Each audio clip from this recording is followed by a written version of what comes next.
Everyone, तो आज हम करेंगे half life period for zero order, first order and second order reaction.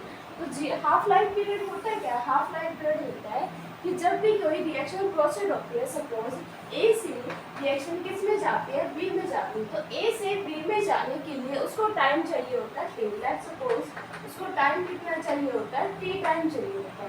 तो टी हाफ को हम बोलते हैं कि जब वो ए से कंप्लीट बी में, मतलब रिएक्टर से कंप्लीट प्रोडक्ट बन जाएगा, तो क्या टाइम चाहिए होगा उसके लिए, टी चाहिए होगा। पर हमें जो टाइम देखना है वो उस टाइम के लिए देखना है जब ए की कंसंट्रेशन क्या होगी, ए की कंसंट्रेशन क्या रह जाएगी, A/2 रह जाएगी। तो वो टाइम पीरियड क्या कहलाता है, हाफ लाइफ पीरियड। उसको बोलते हैं T/2। T/2 क्या होता है, half life period. Half life period क्या होता है, जब भी किसी रिएक्टेंट की कंसंट्रेशन रिएक्शन के दौरान आधी रह जाती है, तो उस टाइम पे जो टाइम रिक्वायर्ड होता है, या हाफ कंप्लीशन रिएक्शन के लिए जो टाइम रिक्वायर्ड होता है, उसको क्या बोलते हैं, हाफ लाइफ टाइम। ठीक है, तो हाफ लाइफ टाइम को रिप्रेजेंट करते हैं T/2 से, और T/2 इसको बोलते हैं half life time. Half life time, half life time for zero order reaction क्या होता है, जीरो ऑर्डर रिएक्शन के लिए हाफ लाइफ टाइम होगा for zero order reaction, half life time यानी कि T/2 is equal to A0 divide by 2। ये A0 क्या है, concentration of reactant. A0 is the concentration of reactant, यानी कि जीरो ऑर्डर रिएक्शन के लिए जो हाफ लाइफ टाइम होता है वो डायरेक्टली प्रोपोर्शनल होता है कंसंट्रेशन ऑफ रिएक्टेंट के। जितनी ज़्यादा कंसंट्रेशन होगी उतना ही ज़्यादा क्या होगा, हाफ लाइफ टाइम होगा। उसके बाद देखते हैं फर्स्ट ऑर्डर रिएक्शन के लिए, और के हमारा क्या है, के यहाँ पे rate constant. Half life time for first order reaction, first order reaction के लिए क्या होगा, हाफ लाइफ टाइम। यहाँ पे सिर्फ इस वीडियो में मैं सिर्फ फॉर्मूले बताऊंगी आपको, zero order, first order, second order के लिए हाफ लाइफ टाइम क्या होता है। अगर आपको इनके डेरिवेशन देखने हैं तो आप मुझे कमेंट कर सकते हैं।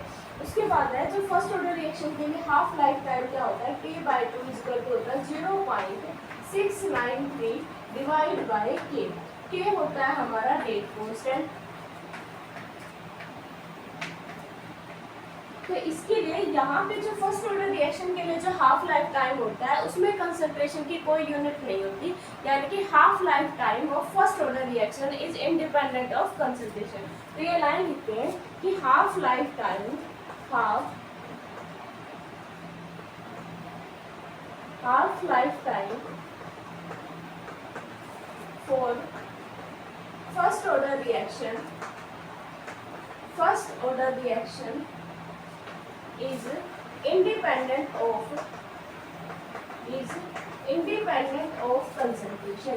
कंसंट्रेशन के ऊपर क्या होता है, इंडिपेंडेंट होता है, उसके ऊपर डिपेंड नहीं करता, कंसंट्रेशन ऑफ रिएक्टेंट।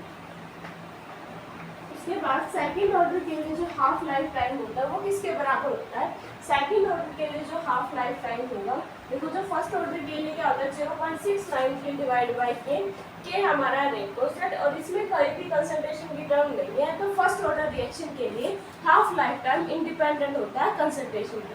उसके बाद देखते हैं सेकंड ऑर्डर रिएक्शन के लिए हाफ लाइफ टाइम क्या होगा। For the second order reaction half life time it's inversely proportional to the concentration of reactant. इसके बराबर होगा 1/k A0 की पावर 1, A0 की पावर 1, यानी कि जो कंसंट्रेशन की पावर 1 के इनवर्सली प्रोपोर्शनल होता है। सेकंड ऑर्डर रिएक्शन के लिए half life time inversely proportional होता है कंसंट्रेशन ऑफ रिएक्टेंट के, और कितने, पावर 1 के। उसके बाद है थर्ड ऑर्डर रिएक्शन के लिए हाफ लाइफ टाइम क्या होगा, for third order reaction is half life time is equal to 1/k A की पावर 2, यानी कि इसकी पावर किसके होगा, 2 के होगा। तो जैसे जैसे ऑर्डर ऑफ रिएक्शन बढ़ता जाएगा, जैसे अगर हम फोर्थ ऑर्डर के लिए देखना चाहें तो यहाँ पे पावर क्या आ जाएगा, 3 आ जाएगा। तो हमने देखा कि कंबाइन करने के बाद हमने देखा कि half life time for zero order reaction क्या होगा, for zero order reaction, zero order reaction half life time किसके बराबर होता है, T/2 is equal to A0/2k, इसके बराबर होता है। फर्स्ट ऑर्डर रिएक्शन के लिए क्या होगा, हाफ लाइफ टाइम बराबर होता है 0.693 divide by Kp। For second order reaction उसके लिए हाफ लाइफ टाइम क्या होगा, P/2 is equal to 1/K A naught की पावर फर्स्ट। और थर्ड ऑर्डर रिएक्शन के लिए हाफ लाइफ टाइम क्या होगा, P/2 is equal to 1/K A naught की पावर स्क्वायर। ठीक है, यानी कि जीरो ऑर्डर के लिए जो कंसंट्रेशन के ऊपर क्या होता है, डायरेक्टली प्रोपोर्शनल होता है। जीरो ऑर्डर रिएक्शन के लिए हाफ लाइफ टाइम क्या होगा, डायरेक्टली प्रोपोर्शनल होगा। फर्स्ट ऑर्डर रिएक्शन के लिए इंडिपेंडेंट होगा, सेकंड ऑर्डर रिएक्शन के लिए इनवर्सली प्रोपोर्शनल होगा, और थर्ड ऑर्डर रिएक्शन के लिए भी क्या होगा, इनवर्सली प्रोपोर्शनल होगा। और इनवर्सली प्रोपोर्शनल क्या होगा, कंसंट्रेशन के पावर स्केयर के ऊपर डिपेंड होगा। ठीक है, thank you so much for watching.